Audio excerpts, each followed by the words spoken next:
Hello and welcome to Two Car Pros. I'm Ryan, and here today I'm going to show you how to replace the brake light for a Toyota Prius, the second gen model. Toyota, when they designed this vehicle, decided to make all of these bulbs regular bulbs, but the brake lights are an LED array assembly that you have to replace in full. Maybe if you were really handy with LEDs and electronics, you could replace the LEDs individually. I am not gifted in such a way, so I'm just going to replace the entire assembly. This is going to be on the passenger side, but the driver's side is exactly the same, but mirrored, so if you need that side, just watch this video, you'll get the general idea. It's not super difficult. So let's get into it. Okay, so the first thing we need to do is remove the privacy shade. Next, we need to remove the carpet here.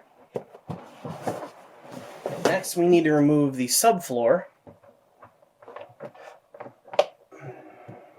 And you just twist these over to the sides, and then it opens, and then you can just remove it.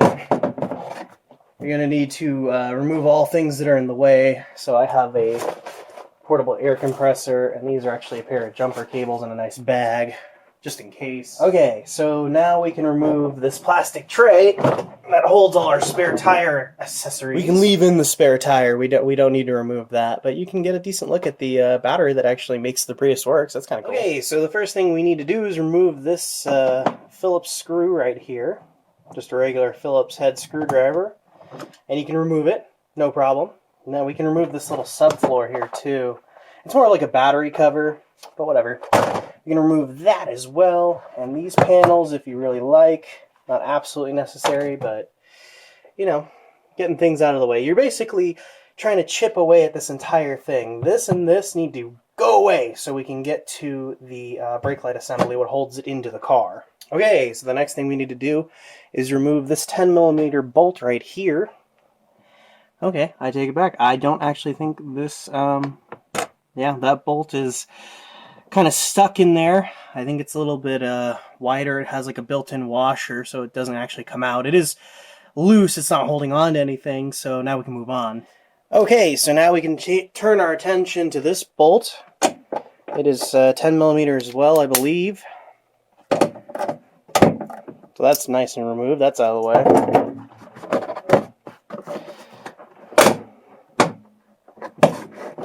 So I think we can just pull up this trim piece here. Yes. Okay, if you didn't see what I did just a second ago, that's okay. I removed this piece. That's basically on the edge of the trunk right here. I just pull it up. You just pull it straight up real gently. You don't want to snap one of these clips. That'd be a bummer. So with those bolts that we removed earlier, I think we are now able to just gently pull this trim piece off. Get the seatbelt out of the way.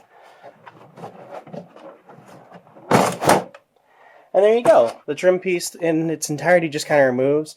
I was not very forceful with it. Just, you know, gently tug at it. You don't want to rip it and ruin anything. Okay, with that trim piece removed, we can now move on to the brake light assembly itself. And the first thing we need to do is unplug it. So the electrical connector here, we can pull this out, and then we can unplug it from its housing. Need both hands though.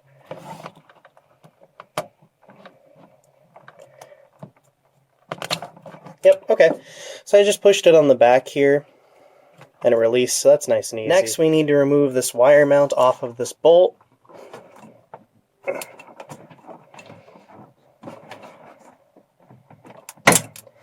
They're a little tricky. You just pull them straight out. We're going to need them later, so don't damage that. We did the lower wire mount. Now we need to do this upper one.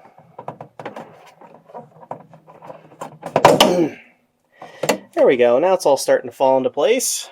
Now we can remove this upper nut here, that one, and the lower one, which is off camera. So let's remove the upper one. Okay, so that nut is a 10mm nut. You're going to either use a wrench or a ratcheting wrench like I have, or a deep well socket. And you really could just break it loose with a pair of channel locks or something, because it was not very tight. Not at all. I got most of it off with my hand. And now we can do the lower one. Again, you just need to break it loose, and then you can use your hand to get it off the rest of the way. Okay, with those two nuts removed, we can now remove the actual brake light assembly. When you're pulling on it, make sure you pull it straight out, as straight as you can. It did feel like I was going to break it the first time I was trying to pull it out. I kind of did that off camera, but you just pull it straight out like this. And these are actually two clips that these, I don't know what you'd call them, latches, securing features, snap into these clips here, and that's how the right side of the taillight is held in. They emit a very loud noise when you're pulling on them, kind of like a big snapping noise, like you broke something, but you didn't. Just keep pulling straight out like this, and you will remove the entire assembly. This is the point in the video where I usually show the old assembly next to the new one, but they look so darn similar. I don't want to mix them up because they look completely identical, which is good. You know, that's what we're looking for. The only thing I noticed is that mine came with these thread protectors, so we need to remove them. So that's actually kind of a nice feature. Now, I did not buy these from Toyota. Maybe I should pull them off. I did not buy these from Toyota. I bought these off of Amazon because Toyota wanted $200 a lens. And I don't really see the point in paying $200 for a brake light.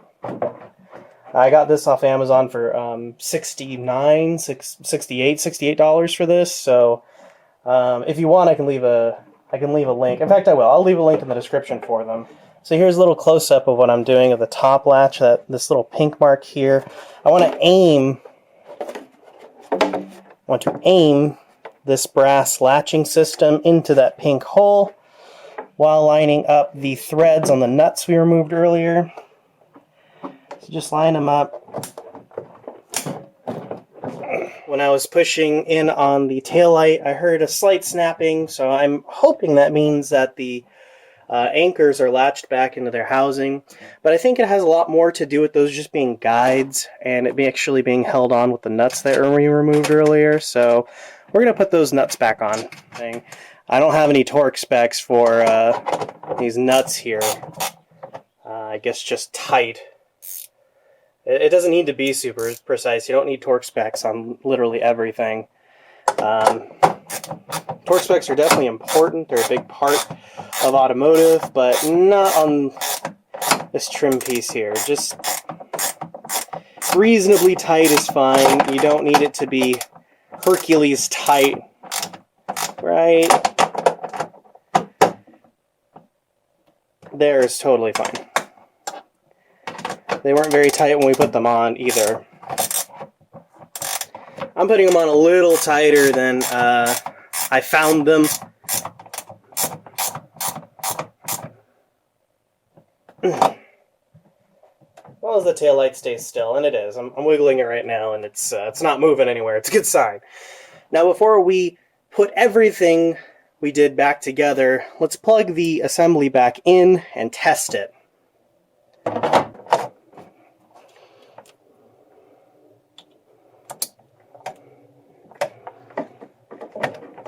So it looks like our hard work paid off here. Our brake light's working, our blinker is working, our tail light is working. The only thing I don't see on is the backup light, the white backup light.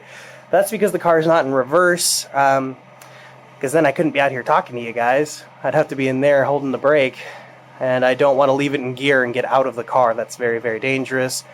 Just have someone, you know, come out and look at it for you and make sure that it's working before you take it on the road. But it looks like our hard work paid off. Let's put it back together. Okay, so now we can put on these wire holders back on these threads. So that way they just stay placed. They don't have to be, you know, super tight or anything. They're just preventing this wire from moving around. So it's not a big deal if they're not on, you know, all the way there. They're kind of tough, so that's fine. As long as this isn't going anywhere, you're good.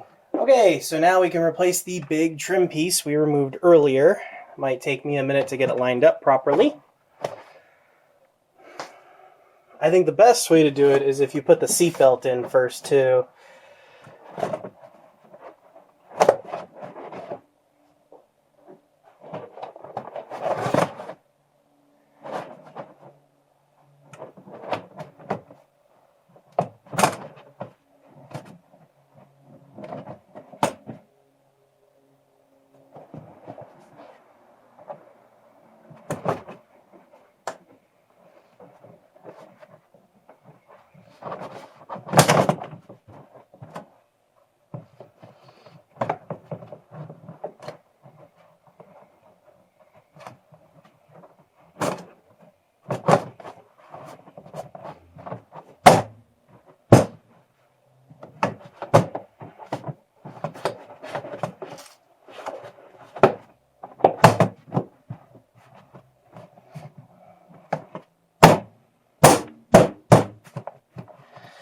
And they're just body clips, so you got to be firm but gentle with them. You don't want to snap one of the body clips, but you do have to be kind of firm with them.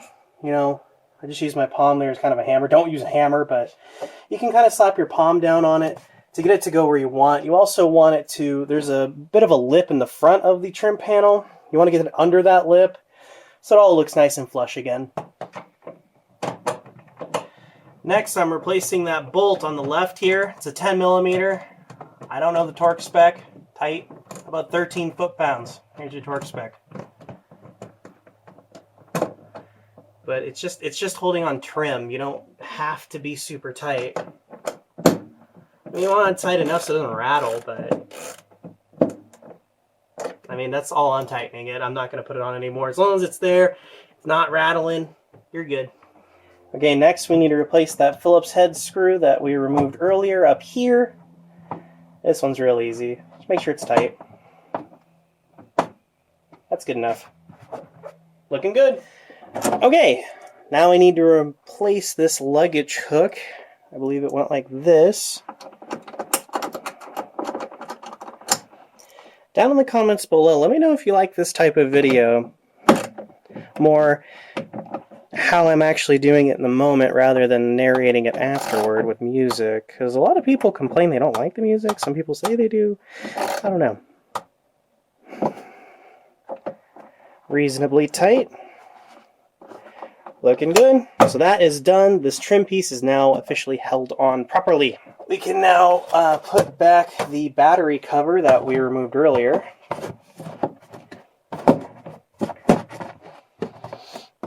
As well as the taillight access port that is kind of useless in retrospect here.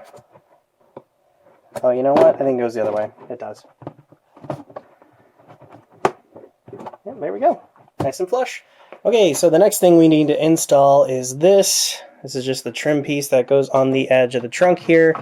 Make sure the clips line up. And just push straight down. That's really easy to install. Now we can reinstall the subfloor here. It just sits in place. You don't really need to secure it with anything. It doesn't move or nothing. If your tire iron, I guess this is technically not the iron, this is the jack winder, gets dislodged, make sure you snap it back in place. I think there might even have been a cover on top of that, but I didn't get it when I bought the car. Now we can replace the floor.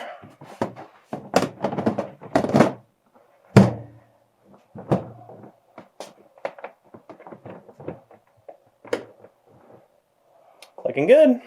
And now, the last step, we can put the carpet back in.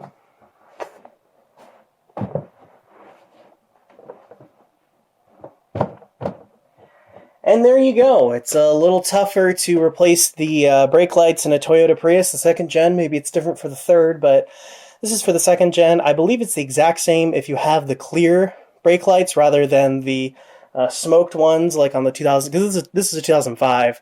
I know in 2007 they changed it to clear, but I think it's the same assembly, so you should be good if you follow this instruction. And again, if it's on the driver's side, it'll be the mirror, but it'll be the same process, roughly. But I think that pretty much wraps up this video. I thank you so very much for watching. Make sure you're subscribed. Check out our other videos that are on the screen now, and I'll see you next time.